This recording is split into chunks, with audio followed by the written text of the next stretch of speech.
c'est un motif assez récurrent en consultation. Et il faut juste penser à une chose, c'est que lorsqu'on vit un événement, une nouvelle expérience, qui n'est donc pas connue, on va la vivre. La peur que l'on ressent n'est simplement que le résultat d'un traumatisme passé qui a été douloureux, qu'on a vécu comme un échec,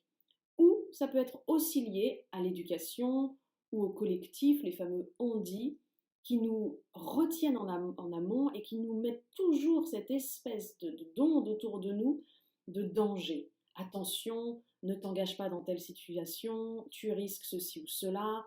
fais attention dans un nouveau contrat professionnel, sois à la hauteur, sois le meilleur, parce qu'il y en a plein d'autres derrière toi qui attendent ce poste, fais attention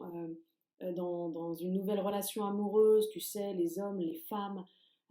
fais attention avant de t'engager, marque de la distance, tu te souviens comment ça s'est passé avant dans tes anciennes histoires, etc., etc. Et en fait, on ne fait qu'activer une peur dans le présent, dans une nouvelle situation,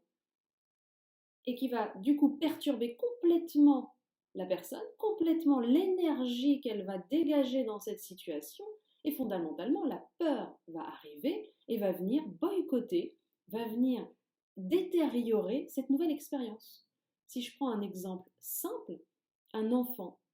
qui apprend à marcher ne connaît pas la marche, n'a pas eu encore d'événement traumatique, il n'est pas encore tombé, il ne s'est pas encore fait mal. Il va marcher, il va y aller, il va tomber une fois, deux fois, trois fois. Et éventuellement, là, il peut commencer à s'inquiéter un petit peu, à y aller un petit peu plus prudemment. Et puis parfois, à force de tomber plusieurs fois, la peur va s'installer. Et cette peur-là va venir complètement anéantir le prochain pas à faire. Donc le but d'une séance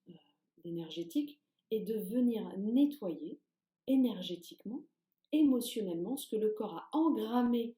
en mémoire cellulaire comme traumatisme passé ou comme éducation, j'ai envie de dire presque bridée dans une notion de danger de l'inconnu perpétuel,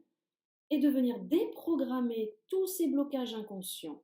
qu'on garde en soi, qu'ils soient au niveau cérébral, au niveau émotionnel et parfois même au niveau physique, qui du coup s'expriment par des angoisses réelles ressenties à l'intérieur du corps, et non pas qu'une peur mentale,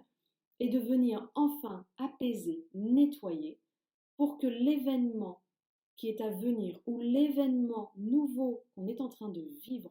soit vécu de la façon la plus fluide, la plus neutre et la plus en paix possible.